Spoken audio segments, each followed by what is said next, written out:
What is going on, everyone? This is Zach back here with another episode of Clutch Crew Sports. And here on today's episode, we are going to be talking all about the NBA. The play-in tournament and the playoffs are just around the corner. So Eric and I are going to give our thoughts on just some general things around the NBA. And it's going to be a lot of fun. Now, let me introduce you to the rest of the crew. What's up, guys? Eric, the ranting co-host here. No longer in the porcelain office in the hotel, so got a nice upgrade. But yeah, like Zach said, we've got a lot of NBA talk, so ready to bring it to you. Yeah, definitely, man. This is now going to be the second year of the play-in tournament as we know it. There was a version of the play-in tournament when the NBA was in the bubble where you had, if you remember, if a team was within 4 games of the 8 seed, they would play the 8 seed, and like the 9 seed would have to beat the 8 seed twice to win. The 8 seed only had to win one game. It happened with the Grizzlies and Trailblazers, but the Blazers won in the first game, so they kept the 8 seed. And then last year is identical to this year, where it's you see 8 teams in the play-in tournament, and it's a little complicated on the how it works. It's not as straightforward as just your general bracket. So we'll go ahead and explain how it works at the start, and then we'll give our thoughts on how we feel about it. So what you have is the 1 through 6 in each conference. They're locked in as their playoff seed. But then you have the 7 through the 10 seeds enter in the play-in tournament. And essentially there's going to be 4 teams playing for those 2 spots. You have the 7 play the 8, and whoever wins that becomes the 7 seed. So I think in this year, for example, in the Eastern Conference, that would be Cleveland as the 8 seed playing Brooklyn as the 7 seed. But they play one game, the winner becomes the 7 seed. The loser would play the winner of the 9 versus 10 seed. So the 9 and 10 seed, they're further back. They have to win 2 games to become the 8 seed. And home court goes to the higher seed. So that's how it works, and it's for the East and the West. So in general, what this is causing is 10 teams are fighting for a playoff seeds, which is more than ever before. And down to the wire, you see, teams further down the standings trying to compete a little bit harder to make the playoffs versus tanking. But Eric, I'm curious, how do you think about the play-in tournament? I know in the past you were okay with it because of the shortened regular season, and obviously when we were in the bubble, that every team had played a different number of games, so it made sense in the bubble, and it made sense to you last year with it being a shorter regular season, and COVID was canceling games all over the place. But this is a more normal, pre-COVID season. So, how do you feel about the addition of this play-in tournament? For me, I like it if the teams are close together in the standings. When I don't like it is when the teams in the standings are farther apart. So you have a clash of that this year because in the Eastern Conference right now, like going into tonight's games, I think all the teams that are ranked from like the 7 to 10 seed are only separated by like a game or two. It's pretty close. Yeah.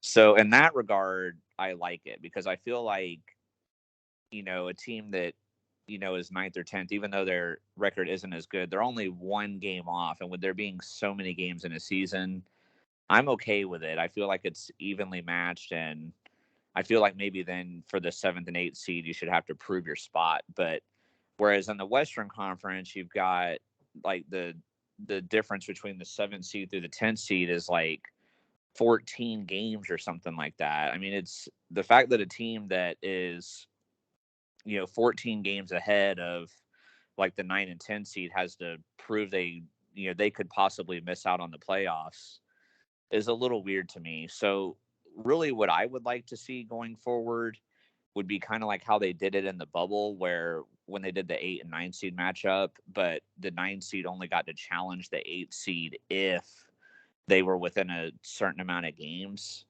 Like, that's kind of like how I would like to see it going forward too. I really too would probably rather the 7 and 10 seeds not be involved in it.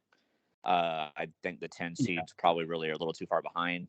But if they were to do this in the future, like how they did it in the bubble between the 8 and the 9, if they're within like 2 or 3 games or something like that, I would be okay with. But I guess overall, really, I'm not too big of a fan of it anymore. I would be fine if it went away. But what about you, man? How do you feel about the play-in? Yeah, so I I've gone back and forth on it. Right now, I tend to like it, just because I think you're gonna get some interesting matchups. You're getting some extra content, obviously, with the season being over, and then okay, instead of the playoffs just starting right away, you've got these games that everyone's like, invested in. This is do or die for these teams. So that makes you would think that would usually make for good basketball, and it's like a game 7 situation like for these teams playing. So, however, I am a proponent of how the playoffs get too watered down, with these 10 seeds and stuff, making the playoffs potentially, like, that really is watering down the playoffs. But I don't know, like, that's a drawback to this, but I don't know if it's as bad as the benefits are good, where you get a lot of, like, what would normally be considered meaningless games. For example, if there's a year where it's like the 10 seed and then you got the 11 and 12 seed, separated by 2 games or something, they're playing each other a night. That in a normal season, a 10 seed versus a 12 seed, two, definitely not great teams playing each other. That's something to play for. So you have more teams that are playing for something, whereas normally at the trade deadline you can say, okay, there's only really 8 teams that are making the playoffs. All these other bottom teams are going to sell all their good players at the trade deadline to the top teams, and I just don't think anymore you're going to see that as much. I think you're going to see more teams not selling off all their players because there's still that hope of making the playoffs. And then also too, it's really a big advantage for the top 6 now. It's creating like a bye for them. They get an extra week to rest here, and they're going to be playing, especially the 1 and 2 seeds are going to be playing teams that had to play more basketball to get in. So they're going to be playing teams that are like fresh off, in a fight to make the playoffs. So it's a little bit easier for them. So in a way, it makes the first round, I think, a little bit worse, but there's other benefits to it as well. So overall, I am a fan of it, but I'm not like, thinking this is the best invention the NBA's ever made or anything like that. So those are my thoughts on it.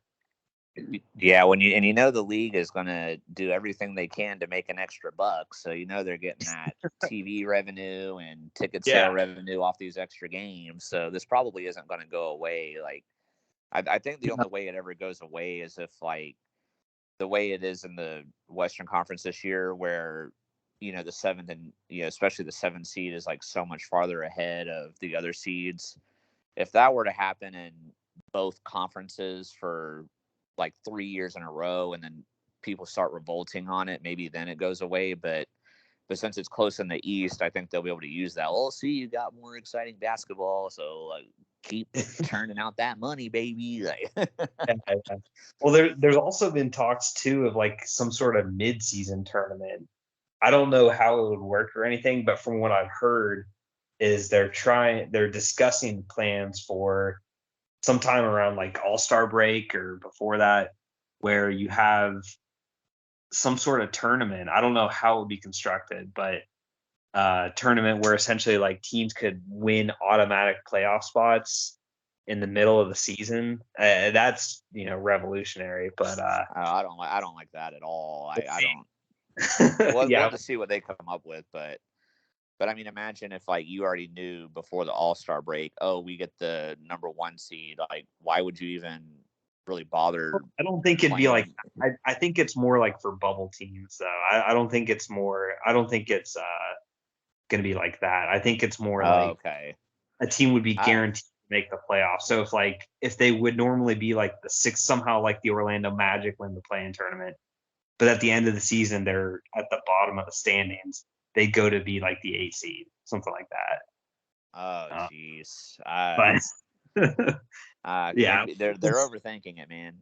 yeah, it's interesting to me. I don't know. It's gonna be something to pay attention to if it happens for sure.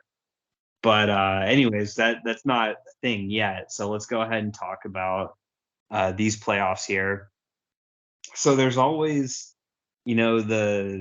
the possibility of upsets, and that's an interesting thing to talk about because you see these teams in the regular season be so good, but then a team that's much inferior to them will beat them in the playoffs. So out of the 1 to 3 seeds, in the East, you've got the Heat, the Celtics, 76ers. West, you've got the Suns, Grizzlies, Warriors. Of these 6 teams, should who should be the most worried? Should any of them really be worried? Do you see them all advancing? Or are there some situations where, based on who they might be playing, they should be worried, like Nets team being the 7 seed?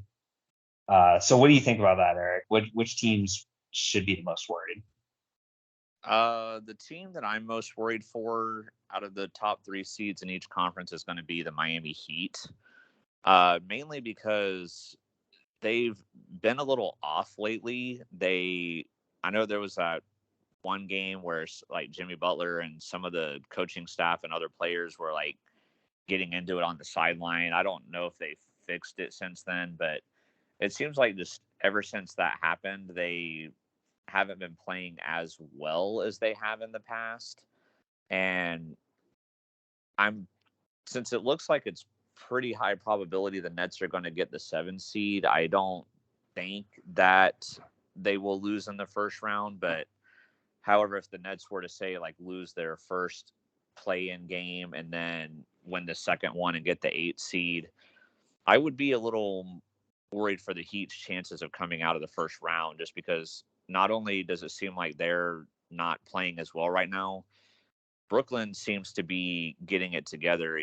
Now they got Kyrie back full time and KD's healthy again. They're starting to look like more of the Brooklyn Nets that we thought they were going to be at the beginning of the season, and that's kind of scary for me. But even if the Heat avoid the Nets in the first round, it looks like there's a pretty good chance they're going to play like the Bucks in the next round. And I just don't know if I see them escaping that. I do worry about them. The other ones I'm okay with, other than maybe the 76ers, because they've kind of had a similar thing where they're not playing quite as good right now. And like when you get to the playoff time, that's when you want to be peaking at the right time. And both the Heat and the 76ers aren't quite exactly doing that right now. But and it's going to be interesting too for the Celtics because they're hot, like they're really hot. But if they get the Nets at the 7 seed, who are also hot, that could be tough too. So it's going to be the Eastern Conference is definitely going to be a lot more interesting, in my opinion, in terms of potential upsets. But how do you feel, man? Do you agree with me on this, or is there a team in the West you're worried about? What are your thoughts?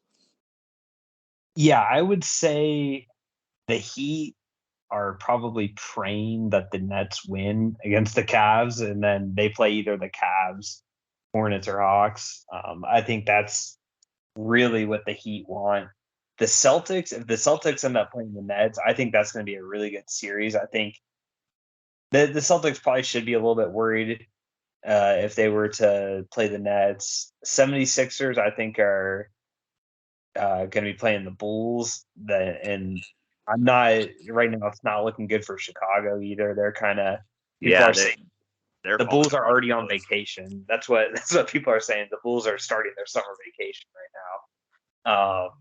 So I wouldn't be worried for them. The West, though, I mean, I just got to pick the Grizzlies out. Just the lack of experience with the team. I know they've got the 2 seed and all, but out of all these teams here, the Heat were in the finals a few years ago. Suns were in the finals last year. Golden State's Golden State. The Celtics have been in the playoffs like every year forever. Same with Philly recently. So out of all these teams, Memphis is the newcomer, and to me, that's the most worrisome. I just don't know how they'll be. I don't think they're going to be playing a super difficult opponent per se, but you never know. And out of all these teams, to me, they're the ones I'd be the most worried about picking, especially to go far in the playoffs as well. So now that we got sort of the team talk out of the way here, let's talk about the stars. So it happens every playoffs. There's in certain series, there's that one guy that carries a team, whether it's clutch shooting at end of games, whether it's, just putting up insane point totals or playing the whole game pretty much and, great defense, great offense. Who are some stars either in the East or West, Eric, that you see really shining in the playoffs? Like, your bona fide all-star MVP guys that you think are actually going to step up and be a big reason for their team's success? Yeah, this is a tougher one just because you always feel like they all have potential, but there always seems like there's going to be some that do flame out for whatever reason. But my first one that I'm going to go with is I'm going to go with Joel Embiid. I really think that what happened with him in the playoffs last year and Ben Simmons being a bum, and the 76ers really should have beaten the Hawks last year and got to the Eastern Conference Finals. And I think Embiid is going to be on a mission. I think he's wanting to prove that he is the real deal and that the 76ers can win. He's definitely going to need James Harden to step up, though. I'm more worried about him just because it seems like he chokes and has bad performances in the playoffs every year. But the 76ers still have enough pieces to get it done. And I think Joel Embiid is going to be a monster, especially, if they get the Bulls in the first round, the way the Bulls are playing, that should be an easy win. And then, they'll have a tougher test in the second round, obviously. But I think Joel Embiid's ready to prove that he's going to be able to take the next step, and he's going to do everything he can, in my opinion. So, what about you? Who's your first key star that you're expecting to do well?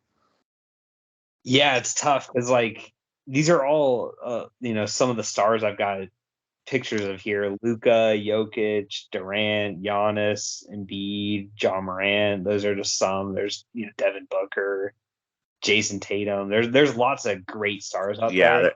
You can't go wrong with any of these choices, No. But the hard thing is and granted, most all these people are going to do good.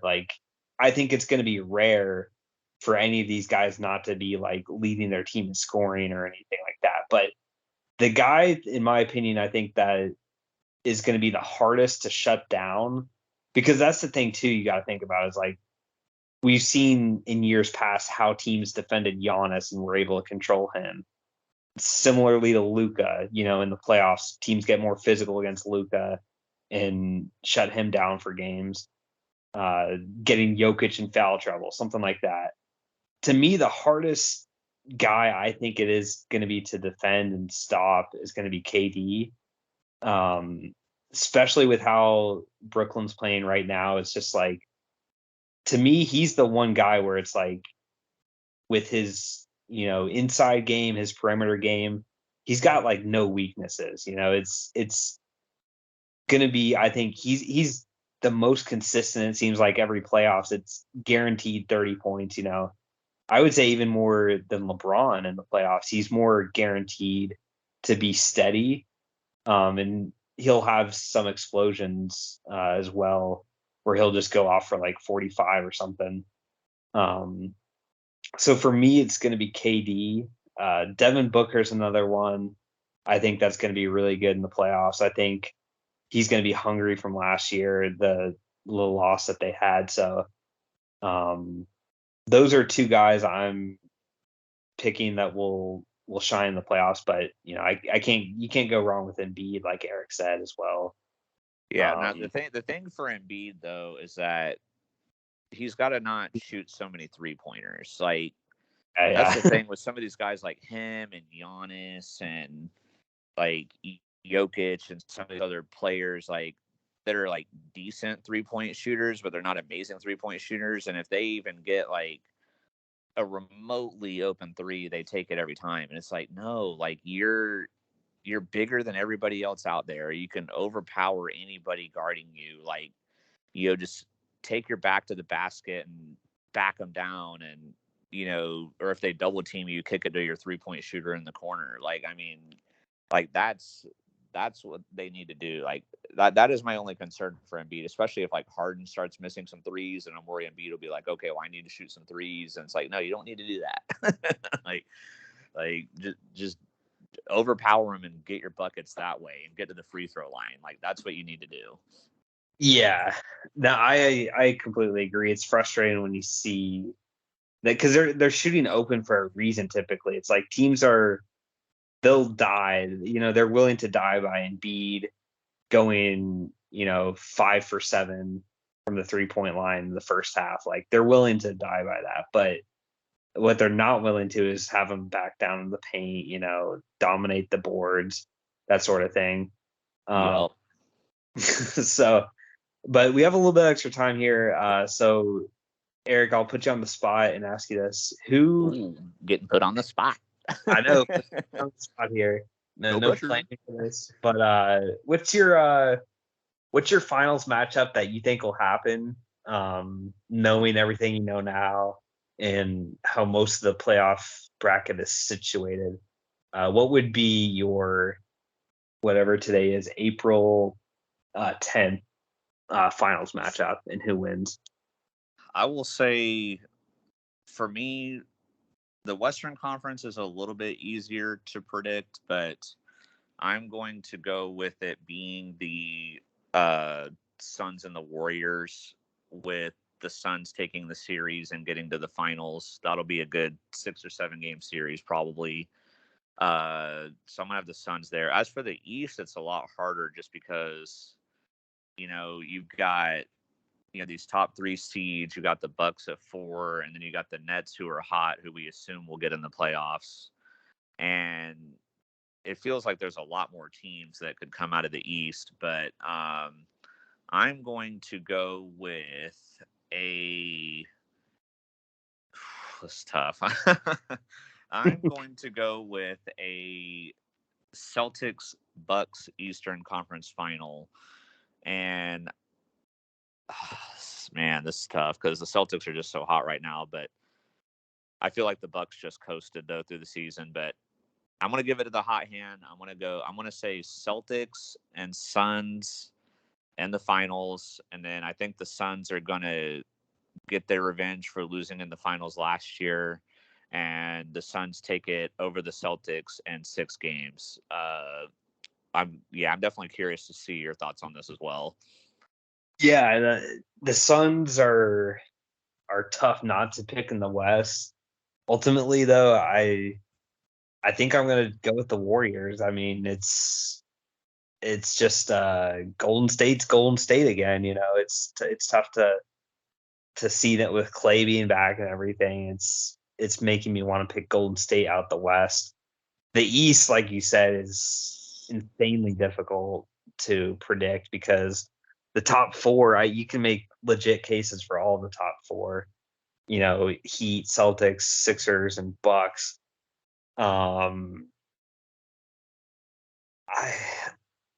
don't know, okay, man. It's like I'm glad you weren't like, oh yeah, I already know who I'm picking instantly. Like I'm glad you had to think about this like I did. No, it's because I don't think it'll be the 76ers. I don't. The Bucks, I think maybe. The Heat, I think definitely maybe. The Celtics, maybe. It's like, which one do you want to go with? Which one do you trust the most? I really do like the Heat. I know they've recently not been as good, but the way they've been playing, I've watched some of their games. They're just really good Yeah, team. they So are. They are. I'm gonna go Heat Warriors, which would be interesting. And I'd probably go Miami in like 6 or 7. Um, I think the winner will be an East team. But then again, like matchups matter. You could see, Celtics and Suns. Yeah, like Eric said, you gave the edge to the Suns, right? Or Yeah, yeah. okay, I've got the Suns. but then would you like maybe the Celtics to beat the Warriors potentially or something like that? So it's like these matchups are a thing, and or could be a rematch, Suns and Bucks. It's Yeah, there's Suns and Bucks could happen again. it's like how it is, where it's all of these possibilities are here. The Nuggets could potentially go on a run, Yeah, I or mean, the Jets.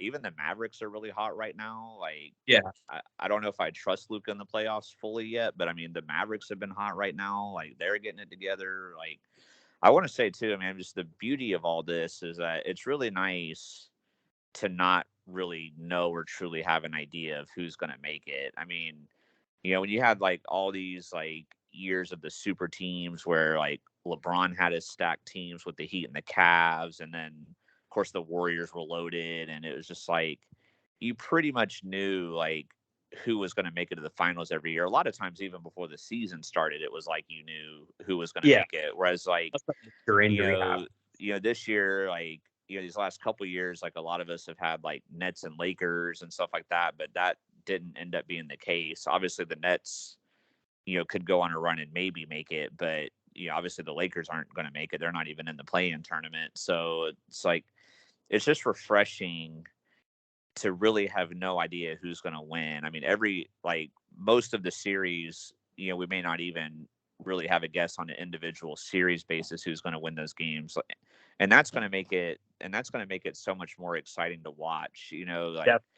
not, cuz like say like in all those years when it was Cavs and Warriors in the finals, like do you think anybody was watching the Cavs versus like the Pacers. Magic in the first round or the Yeah. Pacers, like was anybody really watching that? Like no, but this time like, say if the Nets do lose their first play-in game but win the second one and it's Heat Nets in the first round. I mean, that's a pretty exciting 1 versus 8 series, like Yeah. you don't get that very often. Like that's pretty exciting in my opinion.